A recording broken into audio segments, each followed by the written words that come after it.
if you've been through a panic attack, you know it's serious and you know what that does to somebody.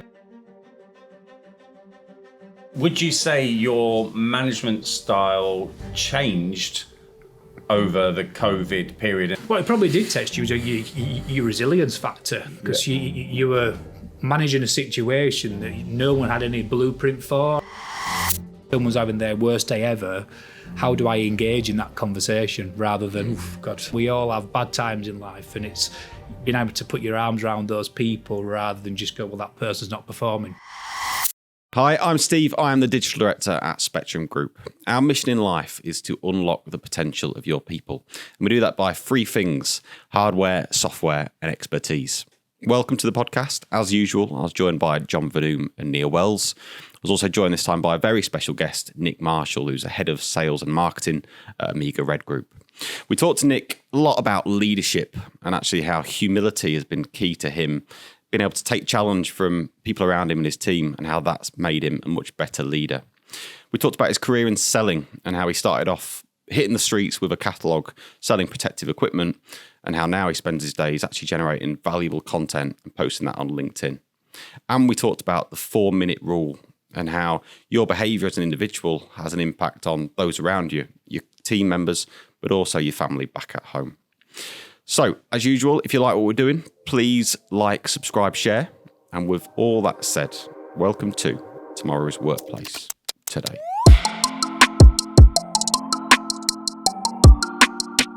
Welcome to Nick to the podcast. Thank you for having me. So for watchers, listeners, and for John and Neil, do you want to introduce yourself, what you do, where you're from? Yeah, Nick Marshall, head of sales and marketing at Amiga Red Group. So we are involved in the lightning protection height safety market. Okay. So doing installs of those systems into buildings, which then would have to be repaired on a frequent basis to fit with legislation. And then we just moved into the EV world because of our electrical background. We're now into the EV world as well. So it's quite a diverse kind of sector, niche, some people would say, from a lightning protection. Height safety market is a massive grey market for us. And kind of that's my role and responsibilities, kind of running the sales and operations side of that business. Stuff. So I've been fortunate to know you for many years. Yep. I want to talk about you personally as well, in terms of where you've come from and your career, and I want to talk about leadership as well, because I know that's something that you're passionate about. So can you just give us a bit of an overview of your leadership journey, when you first got into management and leadership? And then so kind of got into management and leadership 14, 15 years ago. After kind of coming through the ranks, you kind of earn your stripes, don't you? Kind of out on the tools and the tackle, doing the job.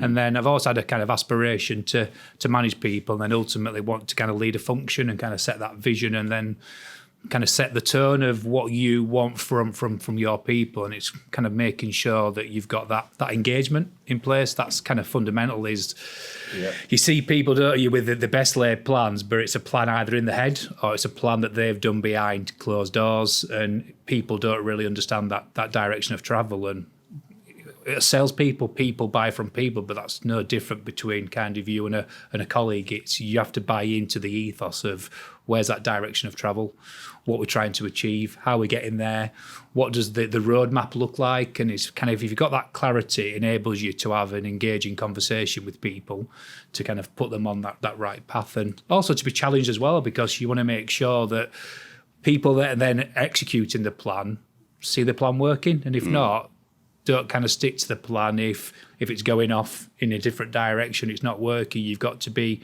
agile enough to kind of shape that a little bit further and to listen to that feedback rather than be very dogmatic and go, no, that's the plan, that's where we're going. And on that then, Nick, so when you went from on the tools per se to then becoming in management and leadership, was it something in your formative working life that wanted you to be that more open and transparent about the vision, sharing it? Because some managers just don't, as you rightly say, and then others are like, actually, do you know what? Here's my vision, and I want you to jump on the bus and come along that way. I think I was pretty fortunate, because when I worked before within Arco, I'd worked in a sales role, and then I transitioned into an internal training role.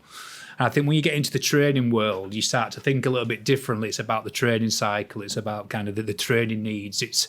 You're probably more engaging in those conversations, the way that you facilitate conversation, the way that you bring that content to life. And I've always kind of wanted to make sure that people have got a voice. That's kind of, if you think about what happens in your own life and how you are with friends, I've always been very open and transparent. I'm kind of observant of people, and I want people to kind of challenge me in a personal life. And I think it comes from a sports context as well. I think if you kind of play sports and you've got that team ethos, it does translate over into some form of leadership role. If you've played those parts in a team, you know the important parts of those cog, and you just translate that over into a work environment. So that's probably where it came from. It's a great point. I've been watching, we'll go off piece slightly, but the Arsenal documentary on Amazon Prime, and I expected to watch a football documentary, but actually I'm watching a leadership documentary. I think Mikel Arteta, the way he leads that team is just absolutely fantastic. So you're absolutely right.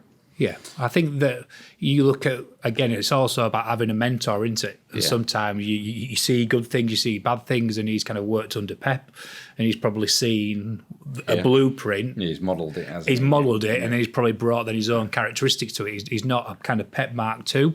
He's his own person. He'll stand by his own values and beliefs. And I think that probably comes into some of your leadership as well, about kind of your DNA makeup. What are your fundamental beliefs? Because those beliefs kind of drive your value set.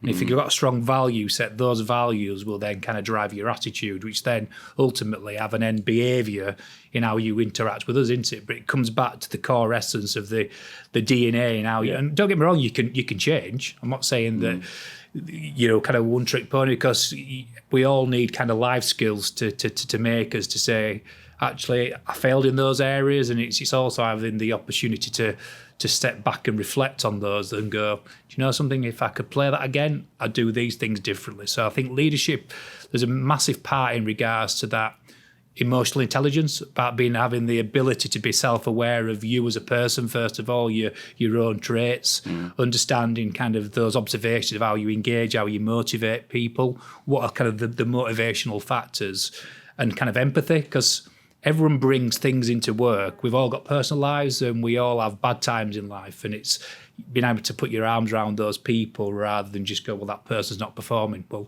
why is it? Is it work related, or actually is it more on the personal side? And you've got to spend time getting to know people. And leadership is about, there's a vision, there's a mission statement, there's all the things that you would live in strategy world, but I think there's a more personalised touch to it that comes probably bigger part of that toolkit, because people need to buy into it, don't they? They buy into you and what you set. What are the tools you use to make sure that you can engage with your team? Do you have that weekly one-to-one, or is it more kind of water cooler moments? Making sure that one-to-ones are in place, regular team briefs. I think, take the prime example when we kind of went into COVID. So you could sit there, you've got everyone working remote, so you're thinking to yourself, right, how do I now engage with people? Because there were two things that happened in COVID. You had people that were furloughed, so you're kind of sat at home going, what's going on at work? Am I going back to a job? Because these things have never happened before.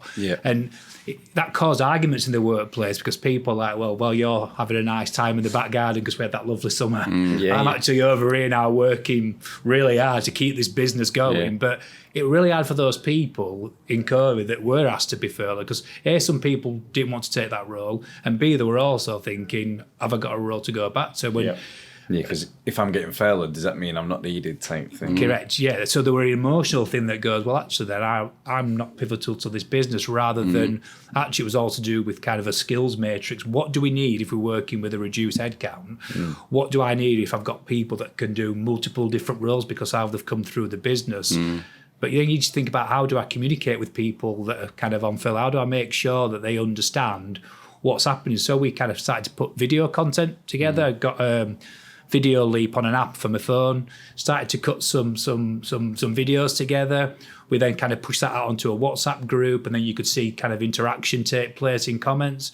We got people, then I got videos sent in from people that were furloughed to let us know what they were doing. So there was still a connection with people within the business. Now, we could have just sat there and gone, we're working from home, but you've got to think about, what's the impact of these changes, and let's try and think about how we become engaging in some of the content that we put together. Love that. That's really good. So would you say your management style changed over the COVID period, and some of the things you may have learned or changed through that period of remote management, if you like? Have you carried that on into your future, into the future? I think what it probably did test you was your resilience factor, because you were managing a situation that no one had any blueprint for, and I think what it also did was identify where your strengths were.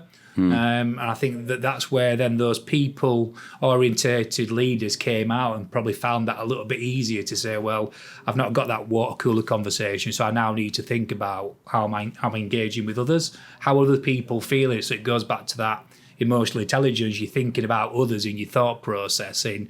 What do I need to think to tap into that person? And what's right for you might be different for you. So it's about how do I start to think about tailoring some of those messages. Or it might be that you might want a phone call every week. You might want a phone call every day, because it's how people kind of finish that day off. But that's about how you manage remote workers as well, isn't it? Yeah. Take COVID out of the way.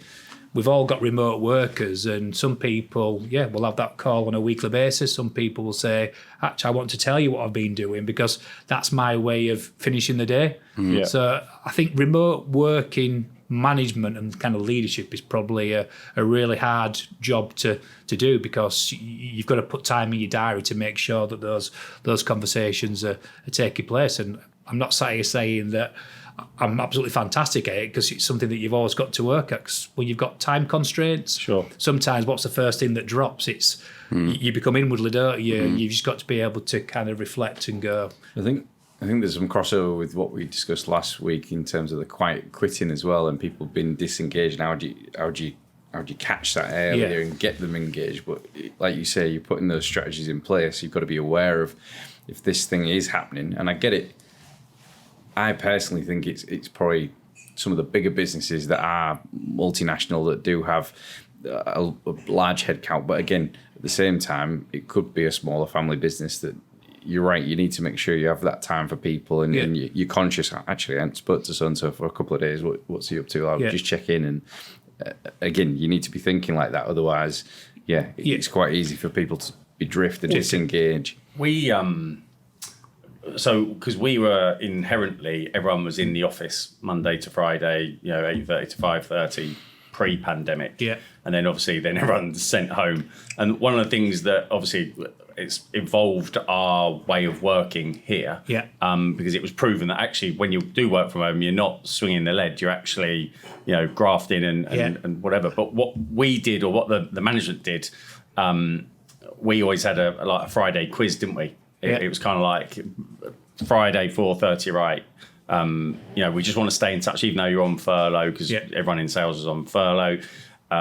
We're gonna all get together. We're gonna have a quiz and have a beer, all via Teams. Yeah. And that was actually a really good way of everyone sort of staying in touch. While people had been WhatsApping or chatting during the week, it was actually to get everyone together and sort of have a unofficial sales meeting, because there wasn't anything really going on. So that really, and then from there, obviously from our side, the pandemic actually proved that we could be a bit more hybrid in how we worked. I think that also then talks about that hybrid working, is that has a knock-on effect then in regards to what does it look like then from your management skills into how people then, from having those conversations face-to-face in an office, that's a different kind of skill set sometimes into having conversations that are far over Teams, and you need to start to think about that within your infrastructure. If you are going to a full hybrid way of working after kind of the lockdown process that we've had, is what's the knock-on effect there then to people? How you manage it? From your business, how much have you carried on with the hybrid working? How much have people kind of moved back towards the office? So we came back into the office, but we're now just working through. We had a flexible working policy, but we're now just actually working up our hybrid policy to say, actually, what roles can we start to do? Because obviously you've got impact on the IT infrastructure as well. There's people now that we said, actually, I enjoyed working from home, but I do want to come back into the office because I want to be able to de-stress in my house, and that's now for 2 years. It's become, I feel like, an office environment. I much prefer to be in the office because there's a more collaboration that takes place, and there is a bit of crossover in some of the things that we do where plan have to talk to admin, have to talk to sales. So, but we are kind of just working through that hybrid policy at the moment, because I think we need to have it in place, both for colleagues that we've got in the business now, but also when you're going out to attract new colleagues, the world has changed, and there's a real expectation that says, tell me about your hybrid procedures. This is Matt. Matt is a finance director, and this is Matt's team. Day after day, they trudge through endless stacks of paperwork, like mindless zombies. But luckily for Matt and his team, things are about to get a lot better. Since Spectro has digitized their documents, there's no need for physical copies and duplicates to clutter up the office.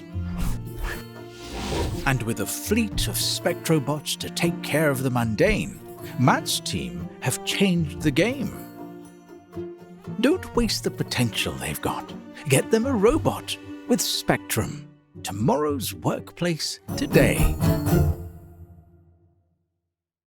I want to talk about resilience. You touched on it, actually, because I think leadership can be a kind of lonely place if you're at the top, and resilience is, in my opinion, a key kind of thing you need to build up on. So I guess do you agree, and how have you achieved that during your career? I think you have to be mentally strong when sometimes ultimately the buck stops for you, doesn't it? But I think the way that you get past that is making sure that you've got constructive feedback.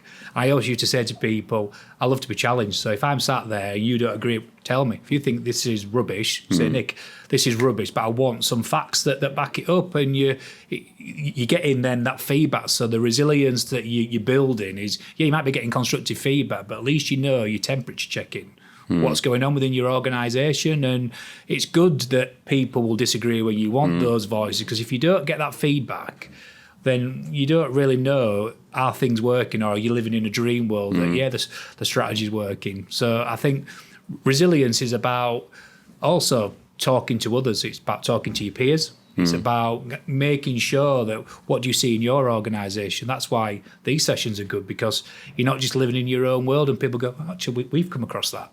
These are the things that we've done. Oh, actually, let's not reinvent the wheel, because people are doing things that you go, I'll have a little bit of that. You steal with pride. With pride. Challenge, as you say, challenge is healthy. I mean, as long as challenge is done in the right way and it's constructive, it's healthy for an organisation. It is, yeah. How would you guys kind of think about the resilience side of it? How would you view that? You can answer that one first. Resilient. I mean, for me, in our roles with sales, it kind of comes with the territory. You have to be resilient because there's monthly targets to be hit. Doesn't matter what the outside situation is, the target is still the target. And 9 times out of 10, it only goes one way. It goes up. So it's a case of, okay, so what are you going to do about it? And then you work back from there. And there's things like failure and other bits and pieces. For me, I take it quite personally. I take the ownership aspect quite personally, as in, if it's only down to me, I've got to make it happen. What can I do daily? But I also take a lot of ownership in terms of my own mental health, physical health. So I train a lot, exercise a lot, make sure I surround myself with the right people that challenge me, like you say, but the positive aspects of it. And then just try and apply that day to day and take it literally each day. It's a bit like the football analogy. Like each month is like the next game type thing. Let's prepare and chunk it down that way. No, go for it. Actually, I think that goes back to the leadership as well. You talk about resilience. We have to set the tone as a leader that it's actually acceptable to fail. And I've worked in organisations where failure is seen as a negative, and to me, it's about failure is, I always say, it's your first attempt in learning. And you want people, and it shows that you're taking yourself out of your comfort zone. And where do you get resilience from? You get resilience from taking yourself into environments which is new, which then you acquire new skills. And you might go backwards to go forwards, but that's about building some of that mental toughness up, because you know you've got a safety net where it's not frowned upon. And if you've worked in organisations where it is frowned upon, then your resilience will be affected because you've got an inner voice that's saying, I can't fail, so you stop in your comfort zone. And so we have to, as leaders, we have to set that tone that goes, and we all fail. That's part of life. We do have that here. I think Lee and Graham often say that they like it. The irony is, when something doesn't go to plan, because you learn so much more. Yeah. And then as long as you learn those lessons and apply it the next time, correct. Then you can grow. Yeah, it's making sure that obviously if someone's failing 24/7, that means that maybe that they're outside of the competence for that role, and that's then kind of coaching, training, then you're into performance management. If unfortunately the role is not for them, and that's the very nature of the world that we live in. But you've got to be able to look at yourself first of all. That says, have I set that person up to fail? First of all, have I not given them the right toolkit? Have we not given them the right expectations? So I think that finger of blame, sometimes they always say when you point the finger, there's 3 fingers pointing back. So, and I love it. I'm coming out with all the training knowledge now, aren't they? I'm like rolling them all out. But it's really important because it's really quick to go, it's your fault, rather than go, right, before I do that though, let me just look at kind of my communication. Let me look at what have I set? Have I been clear in expectations?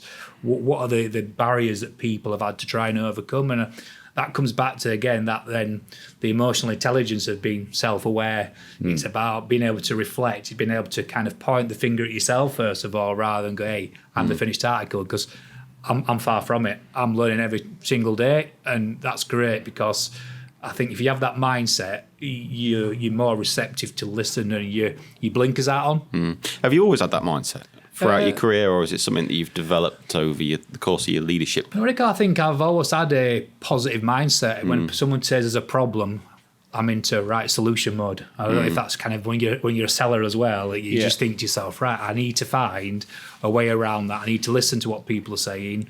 But I think, you kind of either got a fixed or a growth mindset, and I've always wanted to kind of have a career and move forward. I've wanted to kind of acquire new skill. I've always observed people and gone, like what you're doing. How can I take a little bit of that, rather than kind of go, hey, I'm the finished article, because we're not. And if you are, I think that's when you become a little bit dead in the water, and suddenly people start coming past you in a career path, because they're the people that can reflect. I think that's a great point. I think throughout my career, everybody I've worked with, I've tried to take something from them, even people that didn't get on with. There'll be bits that they do really well, and it's like, how do I bring that into my approach? I always found sport.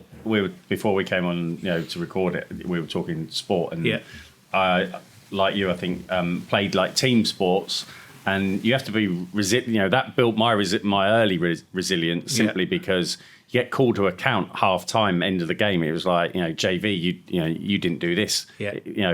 Someone mugged me on the 93rd minute, and they won the game. We didn't go through to the next round, and getting called out. It was the first time it happened to me, and I was like at an adult age, and I was just like, wow, okay, I need to man up a bit and just go.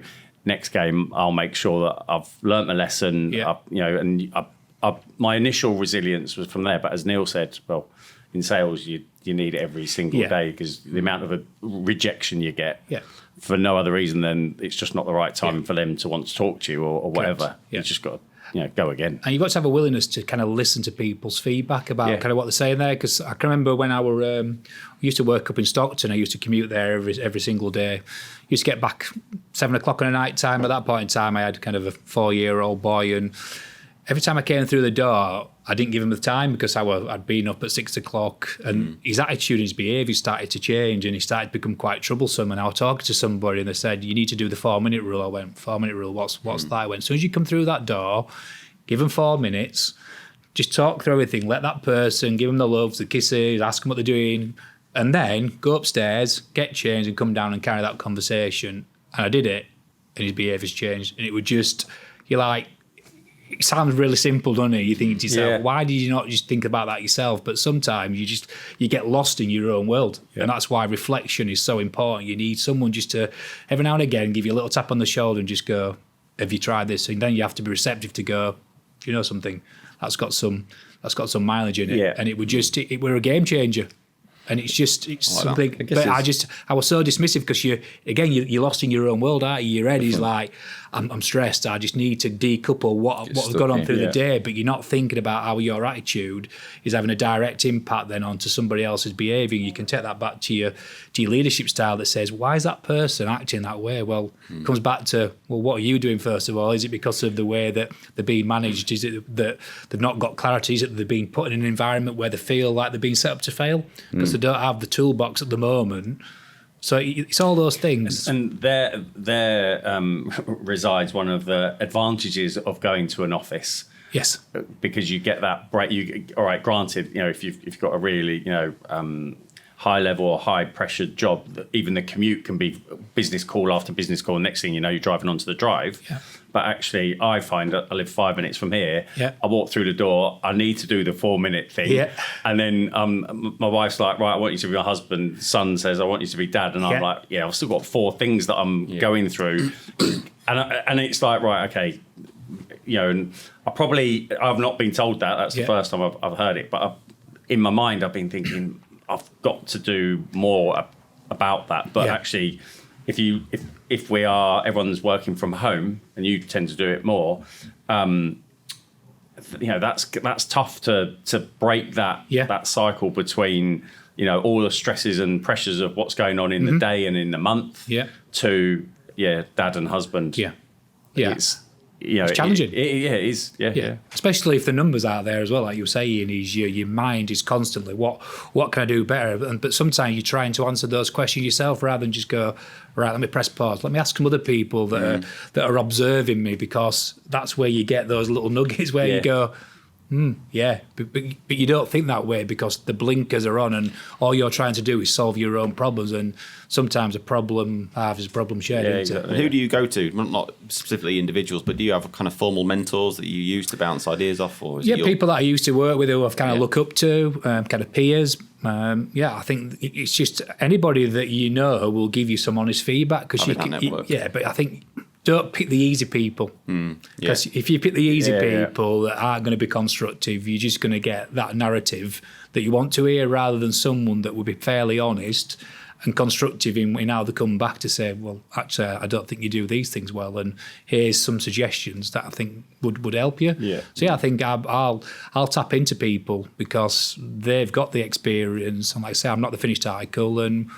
But have I done that always throughout my career? No. So what's changed? I think I had a tough time in a previous role, and I think that there were a lot of things going on as well, kind of split up. I had some financial kind of burden that came with that, or in a job that were really challenging, and that kind of made me become a bit more introvert rather than extrovert. I'm normally outgoing. People started to notice that, and they were kind of pulling up saying, you've kind of got the pressures on your shoulders here, and I'm seeing that you've got your arms rather before you've been really inclusive, and you've been making sure that everybody, so there's something not right. And those people are the kind of the angels that it goes back to that kind of observation about they knew that something was wrong. And that's when I thought, once you've had that type of experience and it's not you, it makes you take a step back and go, do you know something? Hey, I'm never going to go back to that place again, and I just need to know what the triggers are and what are the things that I need to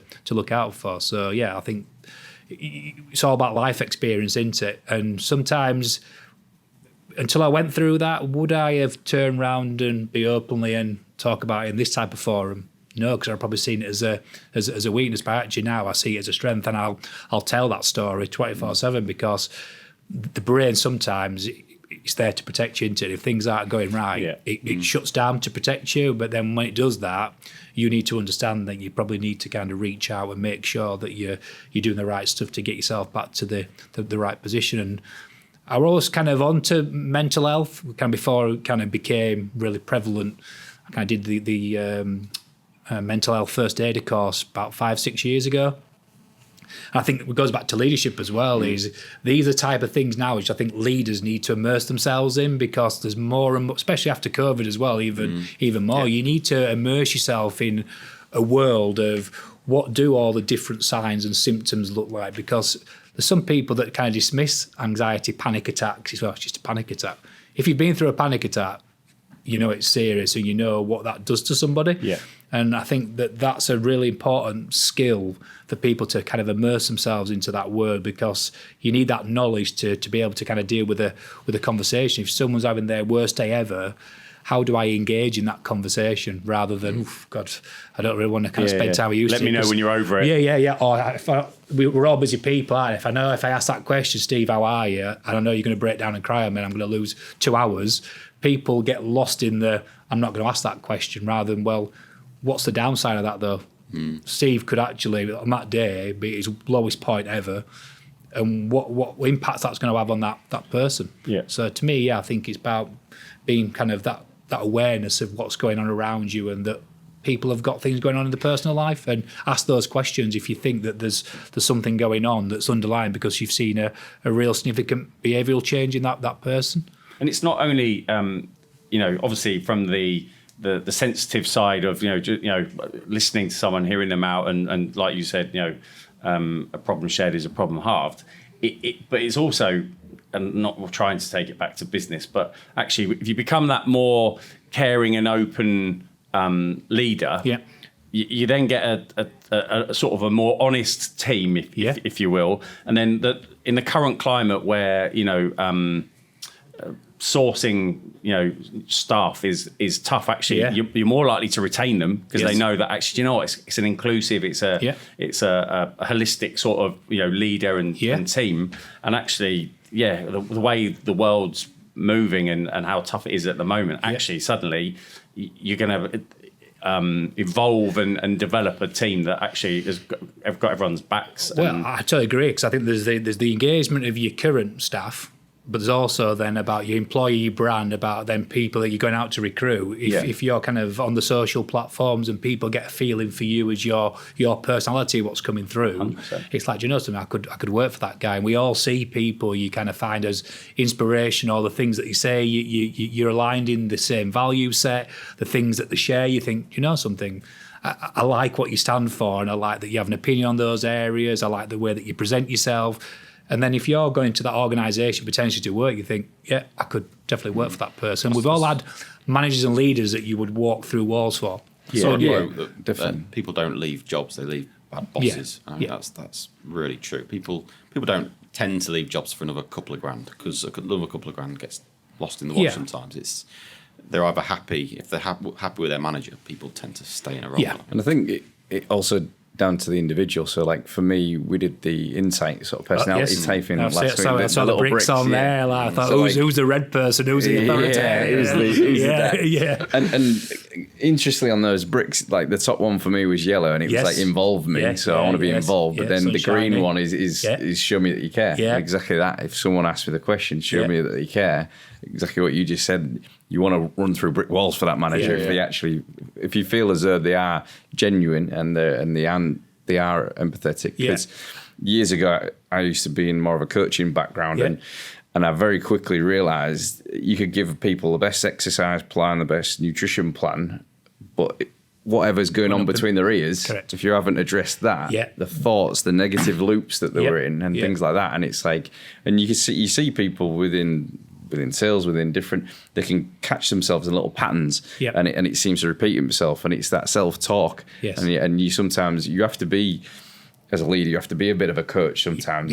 And taking it back to sport, you look at some of the elite athletes, the top athletes, they've all got a coach. They're not doing it on their own. They've got a team. They've got coaches, they've got a line coach, they've got a physical, discipline coach. And even when it's an individual, like tennis or golf or whatever, you see them as an individual, but they've all got a team around them, and you're right. Well, you look at David A, you look at Adam Booth.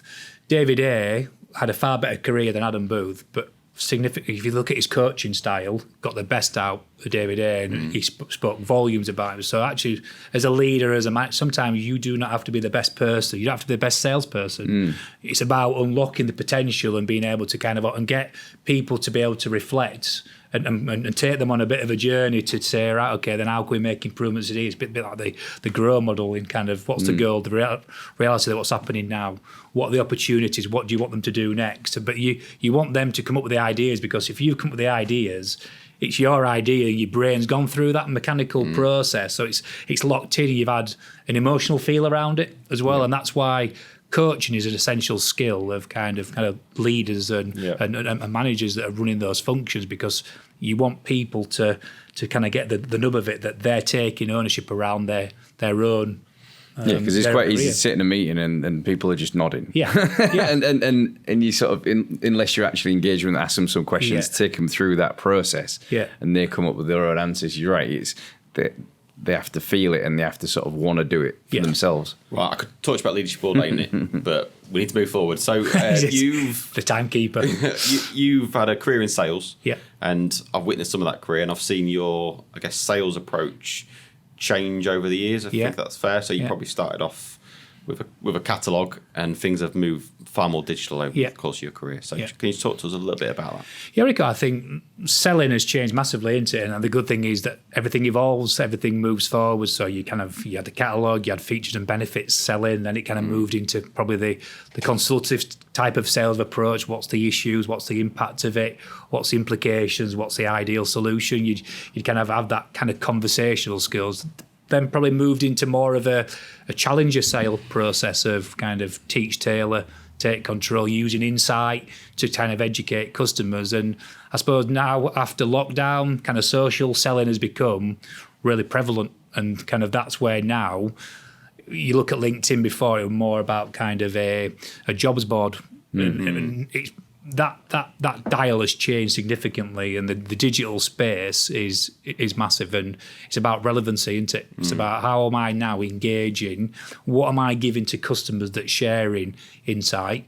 What am I giving away personally as well, where that person gets to know me more, that if they have got a problem, they start to think of us as sellers. And I think that digital space is just moving on at a pace, and I think obviously these type of things that you're doing within this organisation, you're giving nuggets away where people will go, hey, I've learned something from that podcast, and then it's bringing it back, but also it brings it to their mindset, that isn't it, that actually what does that organisation do? Because the conversation you have is not probably about the core business, but it's that halo effect, isn't it? You're bringing people in to go, I like these like-minded people. Could I see myself doing business with them? Yeah.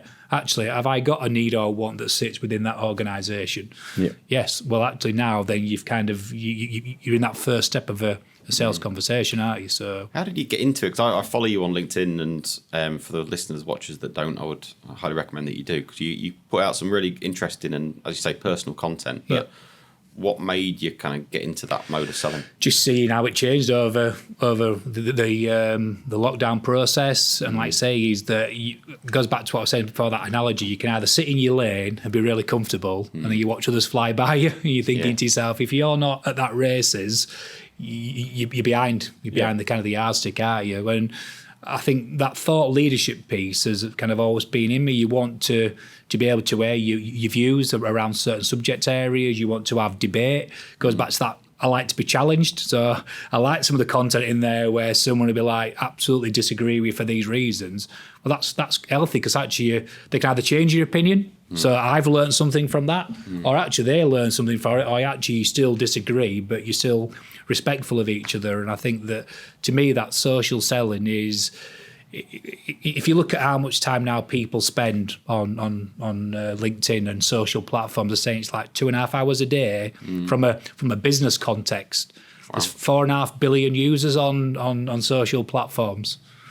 If you go back to the old marketing ways of kind of sending out marketing emails, you don't get that interaction, do you? You can get the click rate, you can get the open rate, but trying to show that as a return on investment, but also making it more personalised, that people buy from people. I think the social channel gives you that out of the old channels that we've probably all previously used, and that the world is changing, and we've got to move with that world. So that's how I got into it. So when you're putting content out onto LinkedIn, how often are you? Every day. Every day? Yeah. So there'll be stuff in there in regards to kind of personal stuff, just so people get to know me. There might be then things around what I tried to do, and I'm kind of saying to Steve before we came onto the podcast, was our business. We've kind of got our unique selling points. We try and sell on a quality, an expertise, and a safety first approach in the core business that we do. So what I try and do is have articles around that, write articles around those areas to kind of have debate. But also then there's kind of areas that I want to talk about on that social platform where people get to know me. So I'll talk about kind of emotional intelligence. I'll talk about mental health. I'll talk about leadership, because that's where you'll get debate with people. Yeah. But those are things that kind of resonate from me because, I want to kind of share my views. I'm not saying my views are right, but I get that validation, either people agree, disagree, but then I'm learning. And I've said these last 2 years, LinkedIn is probably where most of my personal developments come from. Wow. Because it's just, you read stuff and you just think, it goes back to saying taking the blinkers off. If you don't see yourself as the finished article, there's so much that you can learn on that platform. And don't get me wrong, the stuff that I'll put on there, which people think, load of drivel. But that's preference, that's choice, isn't it? That's the real world.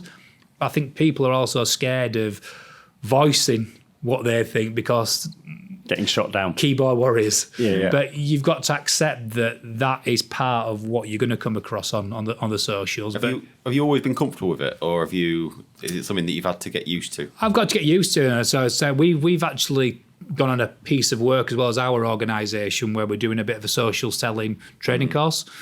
Because I want to kind of make sure that we've got a level of consistency, and if that's the way that the market's going, that's the way that we've gone. So I've been fortunate to kind of work with a training provider as well, and actually the guy that runs the course, very vocal, very good at what he does. So you've got a bit of a mentor there in a way. So actually outside of the training course, I've got a good kind of personal relationship with that person now, when you can bounce things off each other and you see what he does, what good looks like, you see what other people do. And like you said before, you look at a leader, you think, take those little bits. I was going to ask you that. Who do you model? Who's the ones that put information out there that you think are good? Who would you say? Cool. So if you look at Nick Rayburn out there, Nick is very vocal, and he'll share things personally. He'll share things about kind of that are thought provoking that come through. I think that's kind of a real. He's got some real honesty as well, and he's challenging kind of the normal marketing channels. And you can see them when there's kind of old marketeers that feel really uncomfortable in what he's saying. But I think he knows that challenge is really, really healthy.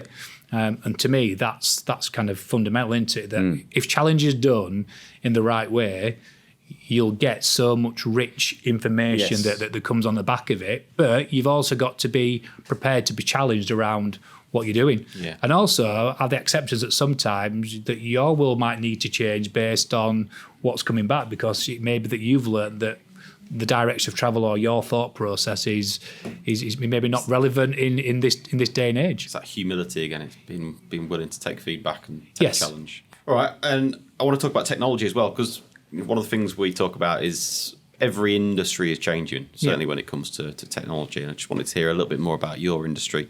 Are there any emerging trends in terms of new technology coming through or technology changing the status quo? I think remote. We've got engineers that go to site that are taking readings either on the lightning protection system, taking it on any of the height safety systems. So the remote access for lightning protection is an emerging kind of technology that you don't actually send an engineer to site. It can start to pick up when lightning strikes have taken place as well. So there might be lightning strikes overnight. Has that hit the system? Has that caused any problems?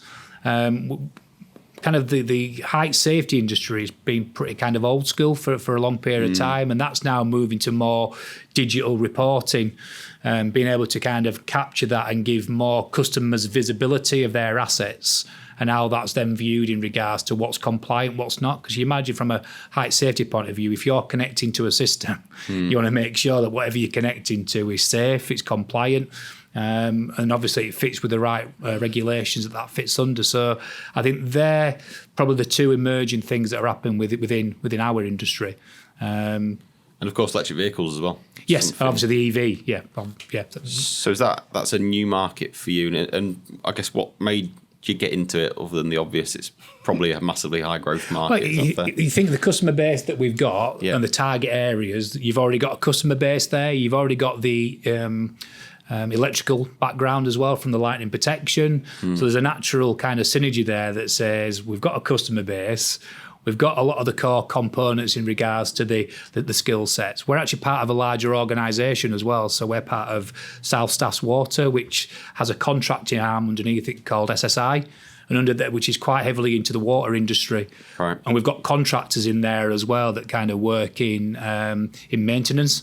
So by using their core skills and our expertise from an electrical point of view, we can put that from a mechanical and electrical background. You then can install those pods and components. And the customer base that we're into is kind of FM, distribution, universities, retail, all places where you've got big volumes of people going, big car parking space. So we're not kind of into the household sector. It's more kind of into the industrial, into those core components. I think that's where, you're quite right, that's where the opportunity is. Because I'll say, for example, go to a gym or I'll park in a big shopping. The infrastructure's still not there. No. It's still not there. No. It's they need companies like yourself to try and bring that up to speed, because otherwise that adoption, again, you can see with the sales of the cars, more and more people are buying them. Yeah. It's that frustration. The infrastructure still needs to be there. Or you have that range anxiety. People are still... Yes. 'Cause you've had an electric car for how long now? What is it, about a year and a bit? Yeah. Does it still cause you anxiety, or have you got over that now? Yeah, I mean, it's great for buzzing to the office and back. Yeah. I think when I need to go to the airport or up to the Newcastle office, I do get a bit twitchy when I start getting low on miles. And the thing for me is, you're out. I've got an EV on order, but I'm not seeing any building sites or anything. I'm not seeing any change where people are putting that infrastructure in place, which maybe I should cancel my order. Well, I think and that's where kind of went to selling mode here now. This is where kind of our proposition comes in, because first of it is doing the feasibility study. So trying to understand about how much power also then you get into to your location. So that needs to understand about what you can actually have in way of number of assets that you're going to put in play. And that causes people some of those issues. And also then there's a lot of people that have still not got all the car users, but there's going to be an investment to lay that down, to put kind of 70, because you've got to have an X amount of percentage of parking spaces that accommodate for EV. So it's about how that starts to materialise, and also then getting the budget, because it can be costly depending on kind of what the solutions are. And that's where we come in, that says, depending on what you've been sold, we might be able to find a different solution, because you actually might be putting in the wrong units for what's required for your key requirements for the number of vehicles that you've got at this present time.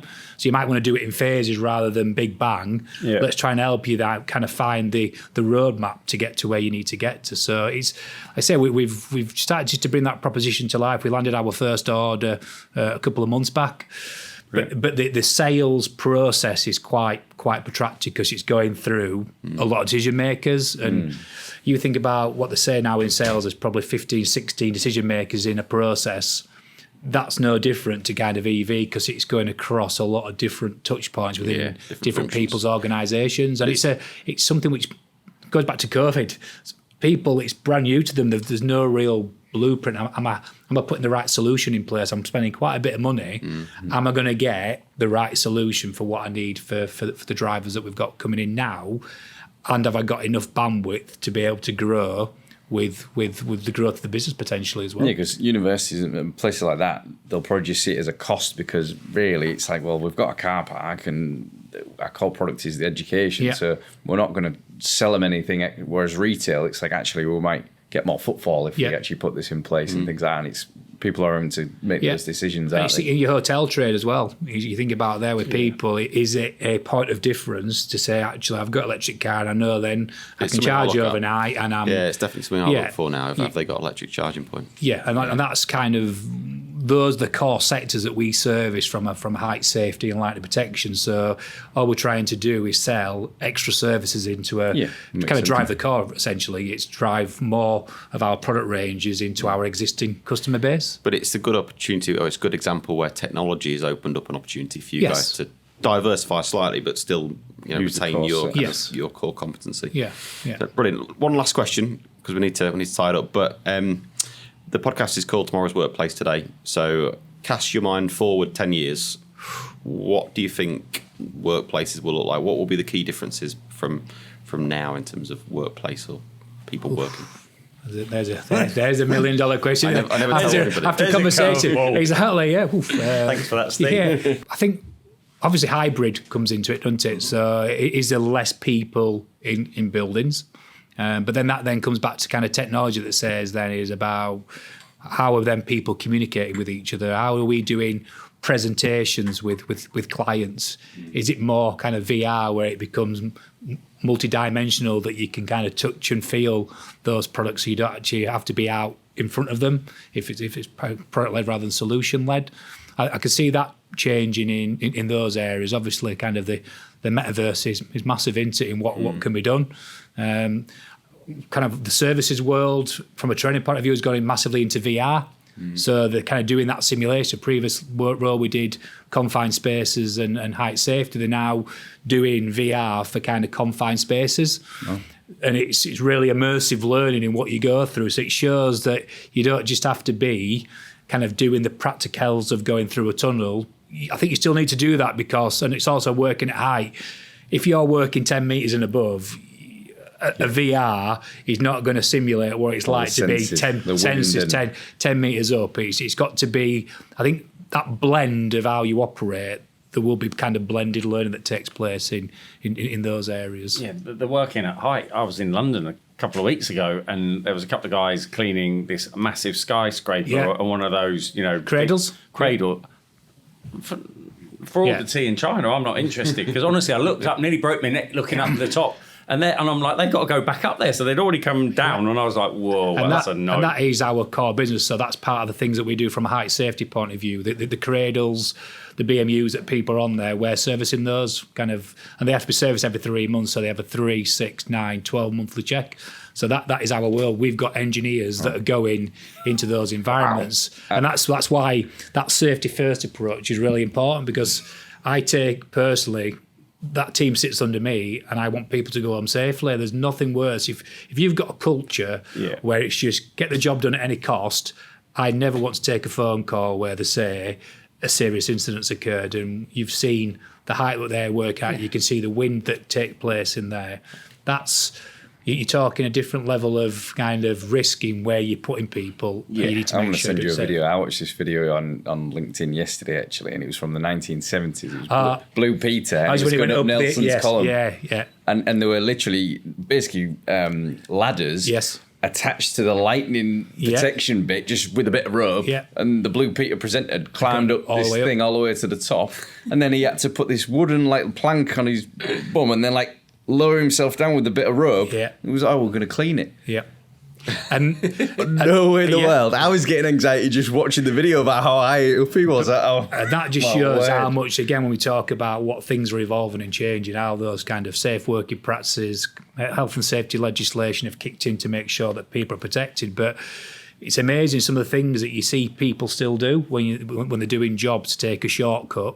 Now, is that because that's a mindset of themselves, or is that because they're under the cosh and they're being forced to do that for a number of jobs? And that comes back to your culture, comes back to tie it all back to leadership, into it. It's who's setting the tone for that to be the case. And it comes back to kind of visible leadership in going out and doing safety audits. So that's another great way to engage with people, is go out and actually find out what's happening on the jobs. Have we sent someone a wrong job pack where they felt that job was not safe? And we all say to them, if you feel that the job is unsafe, stop it. Pick up the phone, speak to the office and let us know, because we can control that. What I can't control, if you put yourself in that environment and you have an accident and you've gone, I'd rather have an uncomfortable conversation with the customer that says we can't do this job because of these said reasons. You might have guys with little VR headsets on controlling robots going. And they take over the world. I was on the subject of Steve's curveball to you of where do you see 10 years time. I was either Reddit. Someone we might have had someone on the podcast, but it was sort of saying basically we're getting to the point where AI and bots and things like that, we're getting to that tipping point where they may not need us. Yeah. So in 10 years' time, we might. Well, I'm putting roles. a downer at the end of a really good pod, but they'll be like way more intelligent than us, and they'll be like, well, actually, we don't need humans. Maybe they need, hopefully, salespeople still to go in and. Actually, there's some salespeople can come across as robots. Well, yeah. All right, it's harsh. I'm a salesperson, John. Don't worry. Good stuff. I'm gonna draw it to a close. That was brilliant. Thank you very much for joining us, Nick. Thank you very much. Cheers. Thank you.